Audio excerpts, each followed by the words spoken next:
विद्यार्थी मित्रों प्रकरण 11 में आगळ वधीए तो मुद्दा नंबर 11.6.2 ईथरना भौतिक गुणधर्मों।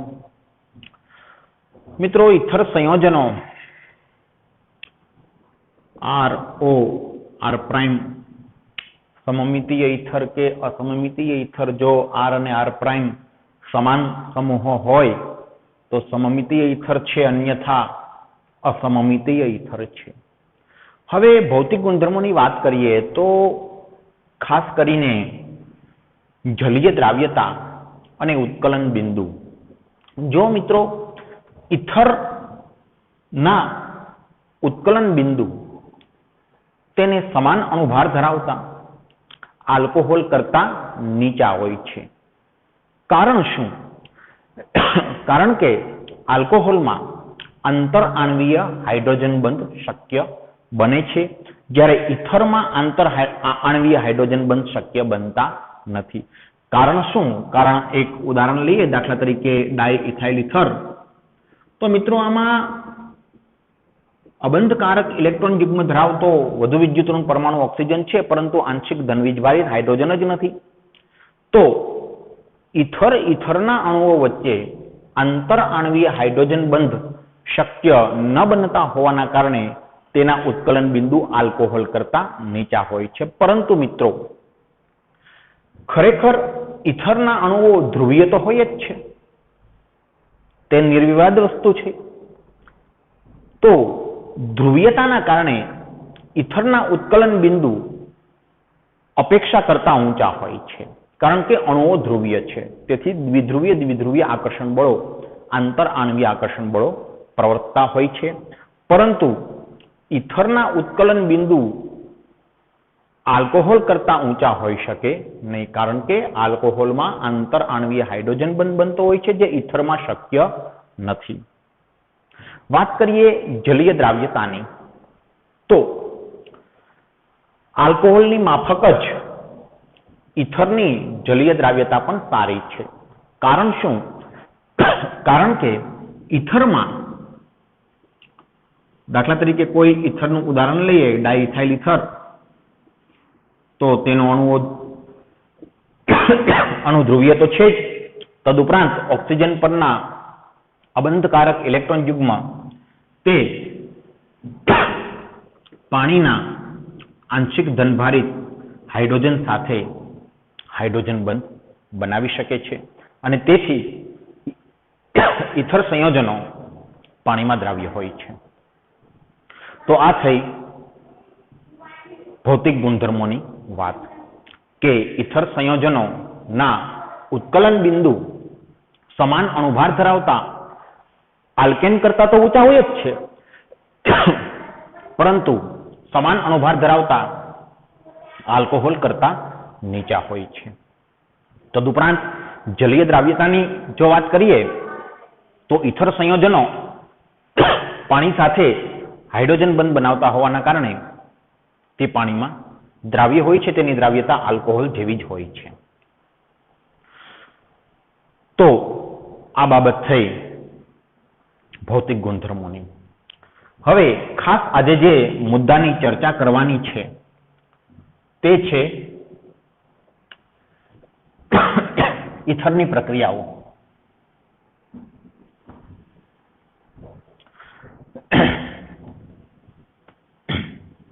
ईथरनी प्रक्रिया मुद्दा नंबर 11.6.3 અને તેનો પહેલો મુદ્દો છે તે ઈથરમાં કાર્બન બંધ ઓક્સિજન તૂટવાથી થતી પ્રક્રિયાઓ।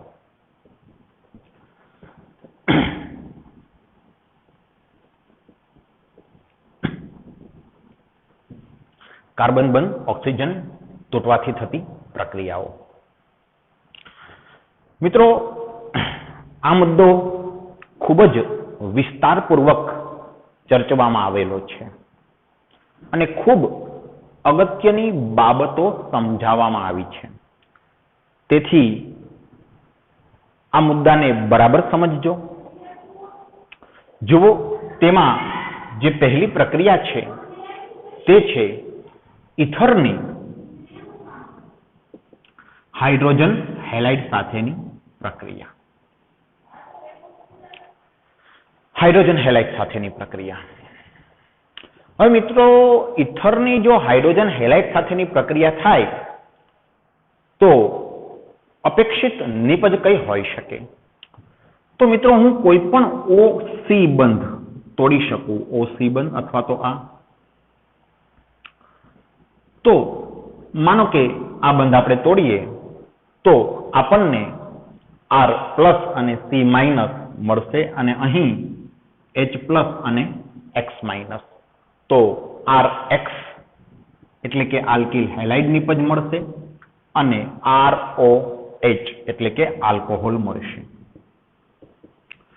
તો સૌપ્રથમ ઇથરની પ્રક્રિયા જો હાઇડ્રોજન હેલાઇડ સાથે કરવામાં આવે તો નિપજ આલ્કિલ હેલાઇડ અને આલ્કોહોલ મળે છે. અહીં ખાસ નોંધનીય બાબત એ છે કે મેં સમમિતીય ઇથર લીધેલો છે.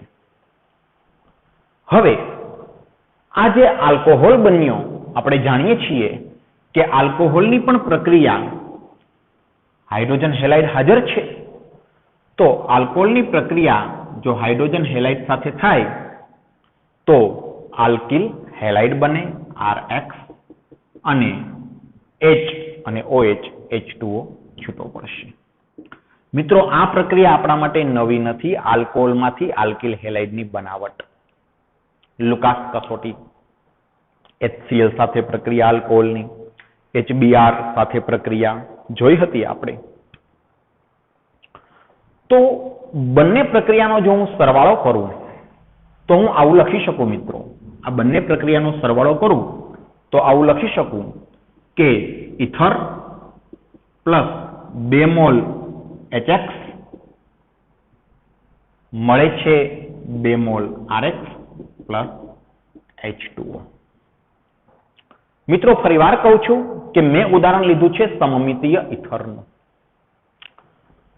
જનરલ પ્રક્રિયા લખી છે. હું ઉદાહરણ સ્વરૂપે વાત કરું તો દાખલા તરીકે ડાઇથાઇલ ઇથર છે. તેની પ્રક્રિયા હાઇડ્રો આયોડિક એસિડ ઉદાહરણ લઉં છું. હાઇડ્રો આયોડિક એસિડ સાથે કરવામાં આવે તો માનો કે આ C બંધ O હું તોડું છું તો સ્વાભાવિક છે C પ્લસ બનશે, O માઇનસ બનશે. CH3CH2 પ્લસ અને I માઇનસ તે આપશે આપણને ઇથાઇલ આયોડાઇડ, આયોડોઇથેન અને O માઇનસ H પ્લસ સાથે આલ્કોહોલ આપશે, CH3CH2OH ઇથેનોલ આપશે. વળી ઉત્પન્ન થતા આ ઇથેનોલની પ્રક્રિયા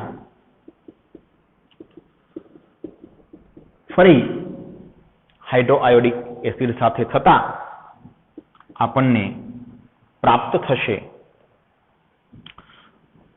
OH સમૂહનું વિસ્થાપન હેલાઇડ દ્વારા થાય તો CH3CH2I પ્લસ H પ્લસ અને OH માઇનસ H2O.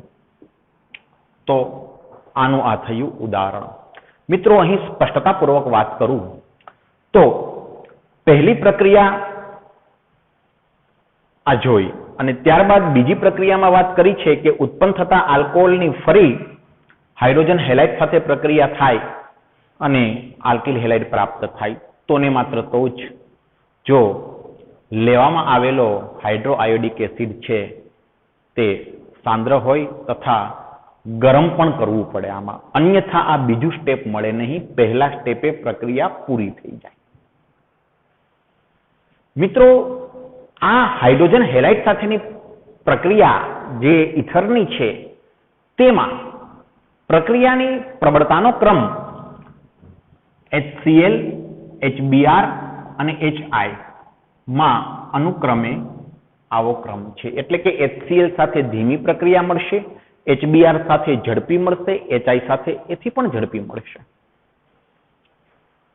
ફરીવાર ચોખવટ કરીને વાત કરી દઉં કે પહેલું સ્ટેપ જે લખ્યું છે તેમાં આલ્કિલ હેલાઇડ મળ્યો છે અને આલ્કોહોલ મળ્યો છે અને તે આલ્કોહોલની ફરી હાઇડ્રોજન હેલાઇડ સાથે જો ફરી આલ્કોહોલની પ્રક્રિયા થાય તો બીજો આલ્કિલ હેલાઇડ પ્રાપ્ત થાય. તો ને માત્ર તો જ જો પ્રક્રિયા મિશ્રણને ખૂબ જ ગરમ કરવામાં આવે તથા HIની સાંદ્રતા પણ સારી એવી લેવામાં આવે તો જ આ બીજું સ્ટેપ શક્ય બને છે, અન્યથા પહેલું સ્ટેપ.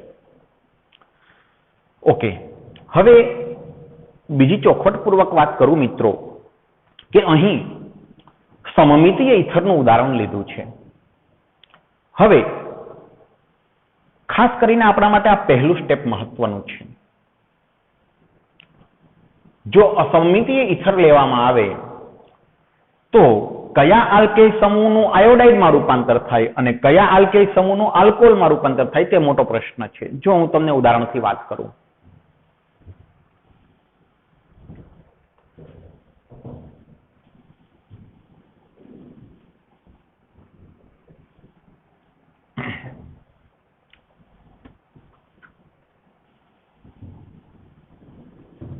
દાખલા તરીકે એક ઉદાહરણ લઈએ અસમમિતીય ઇથરનું. તદુપરાંત હાઇડ્રોજન હેલાઇડ સાથેની આ જે પ્રક્રિયા છે તેની ક્રિયાવિધિને પણ બરાબર સમજીએ. એક અસમમિતીય ઇથરનું ઉદાહરણ લઉં છું. દાખલા તરીકે મિથાઇલ એથાઇલ ઇથર, મિથોક્સી ઇથેન, તેની HI સાથે પ્રક્રિયા થાય હાઇડ્રોઆયોડિક એસિડ સાથે. અને સૌપ્રથમ પહેલા પ્રક્રિયા લખી લઉં, પછી ક્રિયાવિધિની વાત કરું. તો પ્રશ્ન આપણને એ થાય કે જે આપણે પહેલું સ્ટેપ લખ્યું હતું તેમાં બે સંભાવનાઓ રહેલી છે. કે એવું સમજો કે દાખલા તરીકે આ કાર્બન ઓક્સિજન બંધ તૂટે, પહેલા એવું સમજીએ તો C+ અને O- અને આ C+ સાથે જો I- જોડાય તો ઇથાઇલ આયોડાઇડ બનશે અને H+O- સાથે જોડાઈ મિથેનોલ બનશે. આ એક શક્યતા. અથવા આપણે એવું પણ વિચારી શકીએ કે આ C બંધ O તૂટે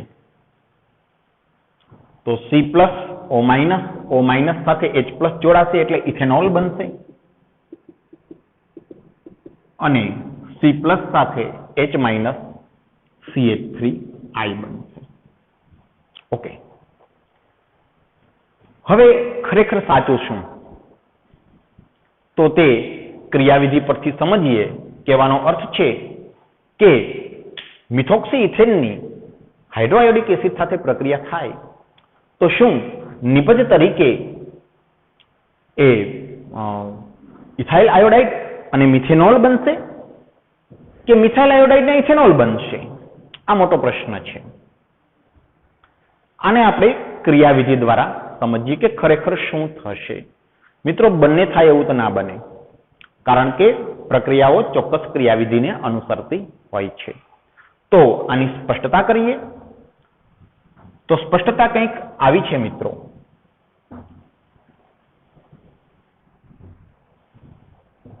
કે આ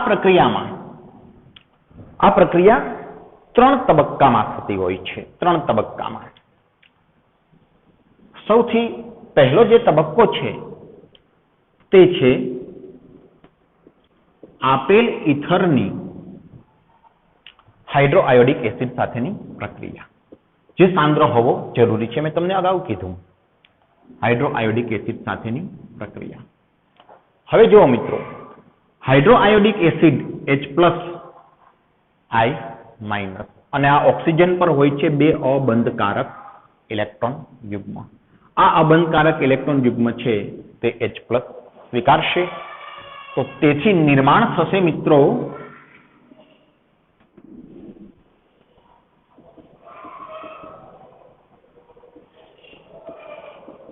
આને કહીશું આપણે ઓક્ઝોનિયમ આયન. ઓક્ઝોનિયમ આયનનું નિર્માણ થશે અને +I-. આ થયો પહેલો તબક્કો. ઇથરની હાઇડ્રોઆયોડિક એસિડ સાથેની પ્રક્રિયામાં પહેલા તબક્કામાં ઇથર પર H+ નું આક્રમણ થાય છે, ઓક્ઝોનિયમ આયનનું નિર્માણ થાય છે. આ પહેલો તબક્કો છે. હવે બીજા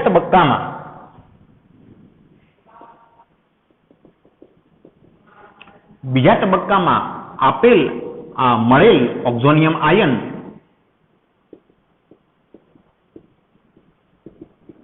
પર આ I- નું આક્રમણ થશે મિત્રો. I- નું આક્રમણ થશે. I-. મિત્રો આયોડાઇડ આયન જે ઋણાયન છે તદુપરાંત એક સારો કેન્દ્રાનુરાગી છે, ખૂબ જ સારો કેન્દ્રાનુરાગી છે આયોડાઇડ આયન. અને તે આ I- છે એ આ કાર્બન પર આક્રમણ કરશે. શા માટે? બરાબર સમજો મિત્રો. કાર્બન છે તે ઓક્સિજન સાથે જોડાયેલો છે, તેથી ધનભારિત હોવાનો. વળી ઓક્સિજન પણ ધનભાર ધરાવે છે.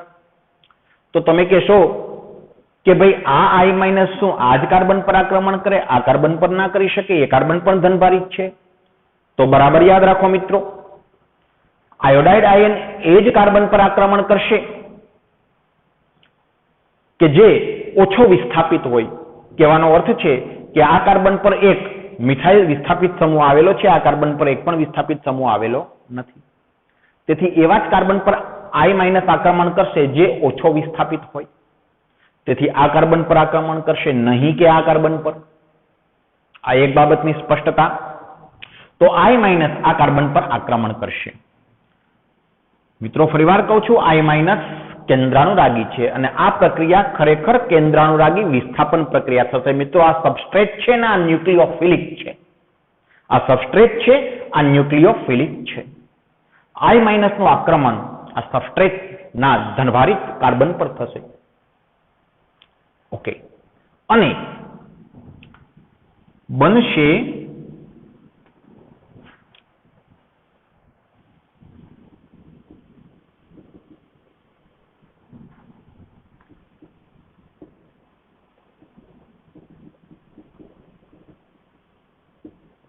મધ્યવર્તી સક્રિયકૃત સંકીર્ણ. મેં માથે ઋણ વીજભાર એટલે લખેલો છે કારણ કે I- તેની સાથે જોડાયેલો છે. વળી ઓક્સિજન પાછો ધનભારિત છે. આ મધ્યવર્તી સંકીર્ણ જે અસ્થાયી છે તેનું વિઘટન થઈ નિપજ પ્રાપ્ત થશે. અને જ્યારે નિપજ પ્રાપ્ત થશે ત્યારે આ બંધ તૂટી ઇલેક્ટ્રોન યુગ્મ ઓક્સિજન સ્વીકારશે. તેથી CH3CH2OH બનશે, ઇથેનોલ, અને CH3I, મિથાઇલ આયોડાઇડ. મિત્રો આપને જવાબ મળી ગયો હશે અગાઉના પ્રશ્નનો કે ખરેખર કઈ નિપજ મળે. તો ઇથેનોલ અને મિથાઇલ આયોડાઇડ મળશે. ફરીવાર કે આ બીજા તબક્કામાં I- નું આક્રમણ કયા કાર્બન પર થાય તે કઈ નિપજ બને તે સૂચવશે. I- નું આક્રમણ ઓછા વિસ્થાપિત કાર્બન પર થશે, એટલે આ કાર્બન પર થશે, નહીં કે આ કાર્બન પર. જો I- નું આક્રમણ આ કાર્બન પર થયું હોત તો ઇથાઇલ આયોડાઇડ ને મિથેનોલ બન્યો હોત.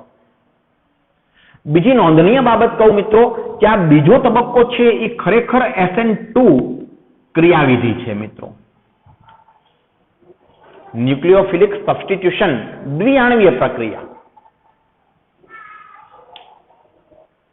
કેન્દ્રાનુરાગી SN2 વિસ્થાપન પ્રક્રિયા છે આ તબક્કો. જો મિત્રો સબસ્ટ્રેટ ન્યુક્લિયોફિલિક, તો સબસ્ટ્રેટ ના અણુનું વિયોજન થયા વગર જ ન્યુક્લિયોફિલિક આક્રમણ કરે છે, મધ્યવર્તી સંકીર્ણ બનાવે છે અને તેનું વિઘટન થઈ નિપજો પ્રાપ્ત થાય છે. દ્વિઆણવીય પ્રક્રિયા છે SN2 ક્રિયાવિધિ. હવે આગળ વાત કરીએ તો આ જે ઇથેનોલ છે તે ત્રીજા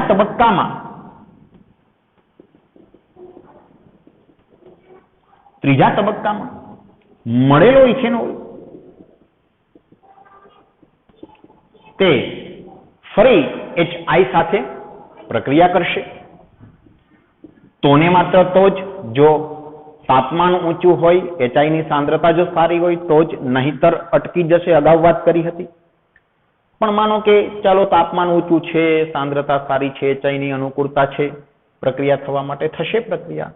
કઈ રીતે પ્રક્રિયા થશે? તો ઓક્સિજન પર બે અબંધકારક ઇલેક્ટ્રોન યુગ્મ છે, H+I- H+ સીધો જ અબંધકારક ઇલેક્ટ્રોન યુગ્મ પર આક્રમણ કરશે અને બનશે પ્રોટોનેટેડ આલ્કોહોલ. પ્રોટોનેટેડ આલ્કોહોલનું નિર્માણ થશે અને I- બનશે. હવે આ જે પ્રોટોનેટેડ આલ્કોહોલ બન્યો તેની પર I- નું આક્રમણ કઈ રીતે થશે જોવું મિત્રો. I- જે એક સારો ન્યુક્લિયોફિલિક છે, કેન્દ્રાનુરાગી છે. તો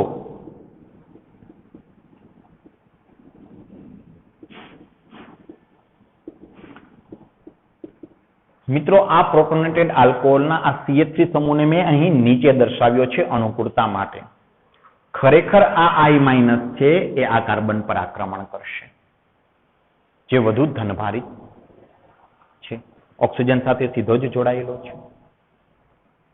અને આ કાર્બન ઓક્સિજન બંધ તૂટશે, CH3CH2I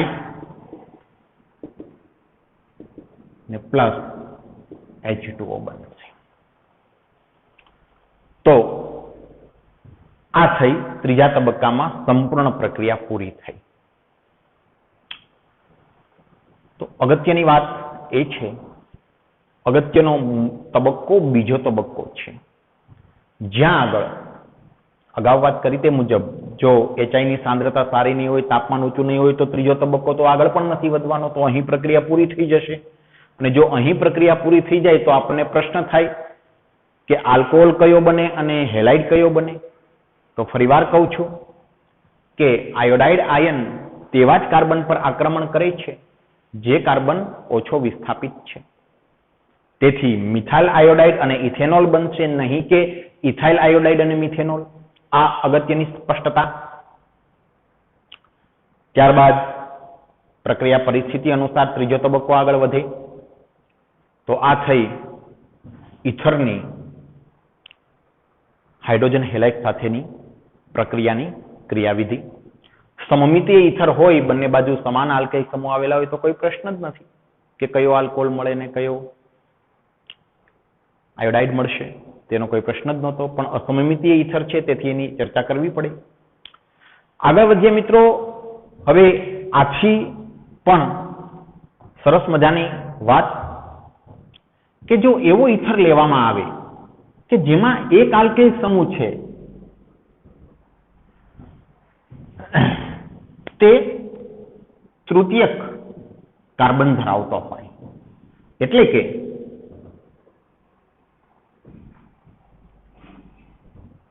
કોઈ આવો ઇથર છે.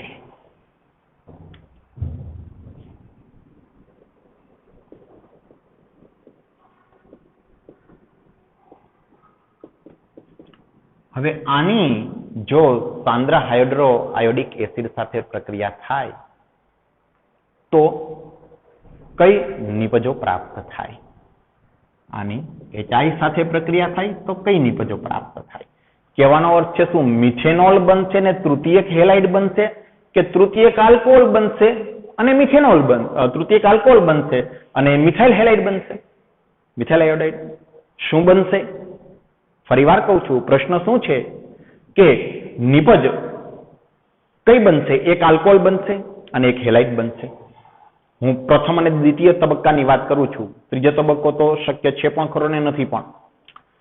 તો પ્રશ્ન એમ છે કે સૌપ્રથમ એક આલ્કોહોલનું નિર્માણ થાય ને એક હેલાઇડનું નિર્માણ થાય તો શું મિથાઇલ હેલાઇડ બનશે ને તૃતીયક આલ્કોહોલ બનશે, કે તૃતીયક હેલાઇડ બનશે અને મિથેનોલ બનશે? આ પ્રશ્ન છે. તો ખરેખર બનશે મિથેનોલ અને તૃતીયક હેલાઇડ. શા માટે? તો તે ક્રિયાવિધિ દ્વારા સમજીએ. સૌપ્રથમ આ જે ઇથર છે તેમાં તેની પ્રક્રિયા HI સાથે થાય છે. હવે HI હાઇડ્રોજન H+ તે આ ઓક્સિજનના અબંધકારક ઇલેક્ટ્રોન યુગ્મ સાથે જોડાય અને તેથી જે ઓક્ઝોનિયમ બને છે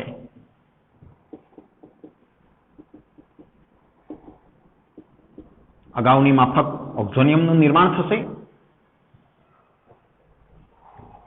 હવે મહત્વની વાત છે કે આ ઓક્ઝોનિયમ આયન અને પ્લસ I- બનશે. આ ઓક્ઝોનિયમ પર I- નું આક્રમણ આ પહેલો તબક્કો થયો. અગાઉ પણ આવી રીતે તબક્કા બન્યા હતા. આ તબક્કો પહેલો છે અને હવે તબક્કો બીજો લખું છું કે નિર્માણ પામેલ ઓક્ઝોનિયમ આયન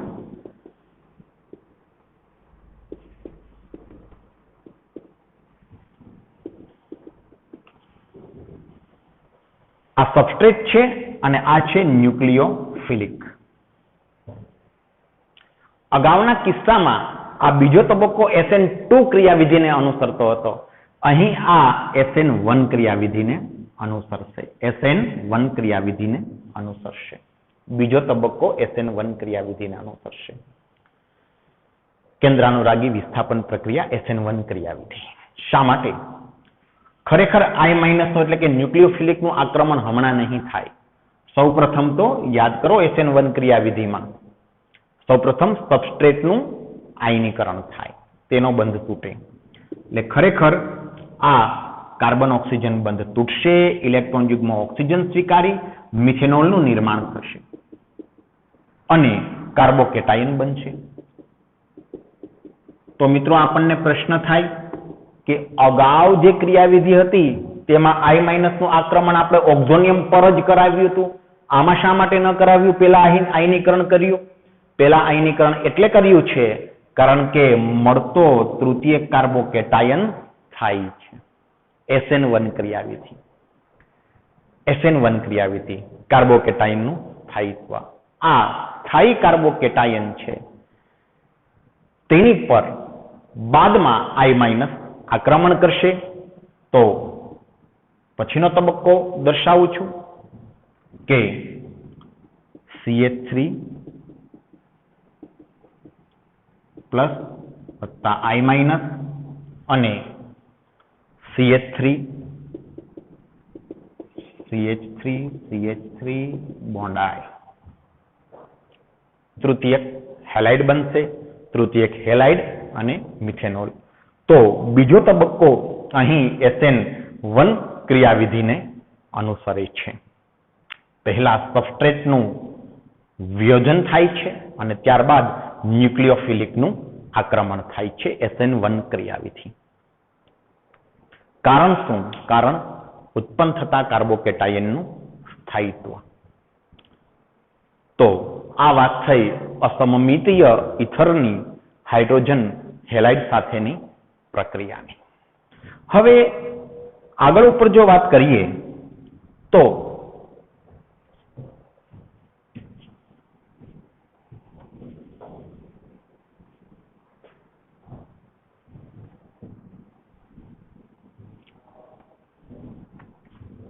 હમણાં જ એક આ અગાઉ જ્યારે ઉદાહરણ લીધું આપણે અસમમિતીય ઇથરનું, તે આ લીધું હતું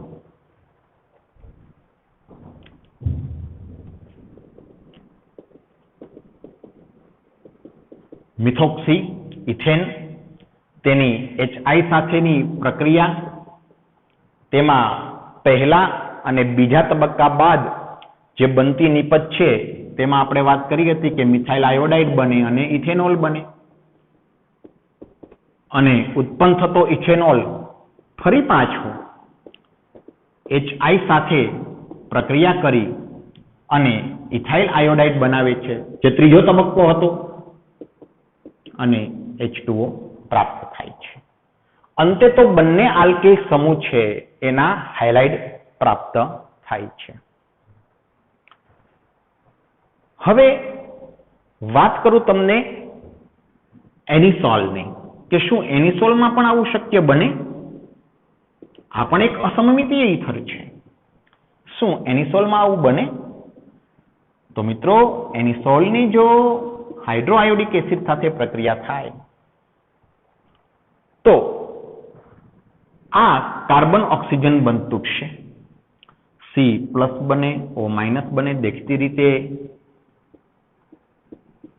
O- સાથે H+ ફિનોલ અને C+ CH3I ઇથાઇલ આયોડાઇડ બનશે. જેવી રીતે અહીં ઇથાઇલ આયોડાઇડ બન્યો, અહીં પણ બન્યો. અહીં આ જે 2 કાર્બનની શૃંખલાવાળો આલ્કોહોલ બન્યો તો અહીં ફિનોલ બન્યો. હવે જે આલ્કોહોલની ફરી પાછી HI સાથે પ્રક્રિયા કરી તો શું અહીં ફિનોલની ફરી પાછી HI સાથે પ્રક્રિયા થશે? HI સાથે પ્રક્રિયા થાય અને આ જે સ્ટેપ લખ્યું છે તે મુજબ OH દૂર થઈ અને I- આવે અને આયોડાઇડ શું મળે? આ આપણો પ્રશ્ન છે +H2O. જો મિત્રો મેં માત્ર આ પ્રક્રિયાની અહીં કોપી કરેલી છે. ફેર એટલો જ છે કે અહીં ઇથાઇલની બદલે મેં ફિનાઇલ સમૂહ લીધેલો છે. કહેવાનો અર્થ છે બંને પ્રક્રિયા સમાન છે. હવે એની સોલ્વની પ્રક્રિયા જો HI સાથે કરવામાં આવે તો પહેલા તબક્કામાં અહીં પહેલા તબક્કાની જેમ ફિનોલ અને મિથાઇલ આયોડાઇડ પ્રાપ્ત થાય છે, પરંતુ મિથાઇલ આયોડાઇડની HI સાથે ખરેખર પ્રક્રિયા થતી નથી. આ નથી થતી. અહીંથી પ્રક્રિયા અટકી જશે. શા માટે? કારણ કે જો આ પ્રક્રિયા થાય તો કાર્બન ઓક્સિજન બંધ તૂટવો પડે અને કાર્બન ઓક્સિજન બંધ એટલે નથી તૂટતો કારણ કે આપણે જાણીએ છીએ કે ફિનોલમાં સંસ્પંદનના કારણે કાર્બન ઓક્સિજન દ્વિબંધ લાક્ષણિકતા ધરાવે છે. બંધ પ્રબળ અને મજબૂત છે. તદુપરાંત કાર્બન sp2 સંકૃત છે, જેની વિદ્યુત ઋણતા પણ વધારે હોય, એના કારણે પણ કાર્બન ઓક્સિજન બંધ મજબૂત હોય. જ્યારે અહીં કાર્બન ઓક્સિજન બંધ છે એ એટલો મજબૂત ન હોય, તે તૂટે છે અને આયોડાઇડ દાખલ થઈ શકે છે. તો કહેવાનો અર્થ છે કે એની સોલ્વમાં માત્ર આ એક સ્ટેપ થશે અને પ્રક્રિયા પૂરી થઈ જશે. અને શા માટે? તેના કારણો મેં તમને દર્શાવ્યા કે આ શા માટે નહીં બને. કારણ કે કાર્બન ઓક્સિજન બંધ પ્રબળ અને મજબૂત છે. ફિનોલમાં તે કાર્બન ઓક્સિજન પ્રબળ અને મજબૂત હોવાનું કારણ શું? તો કે એક તો sp2 સંકૃત કાર્બન જેની વિદ્યુત ઋણતા વધારે હોય, કાર્બન ઓક્સિજન બંધ મજબૂત હોય ફિનોલમાં. તદુપરાંત સંસ્પંદનના કારણે કાર્બન ઓક્સિજન દ્વિબંધ લાક્ષણિકતા ધરાવતો હોય છે. તો આ વાત થઈ ઇથરમાં કાર્બન ઓક્સિજન બંધ તૂટવાથી થતી પ્રક્રિયાઓની. આભાર.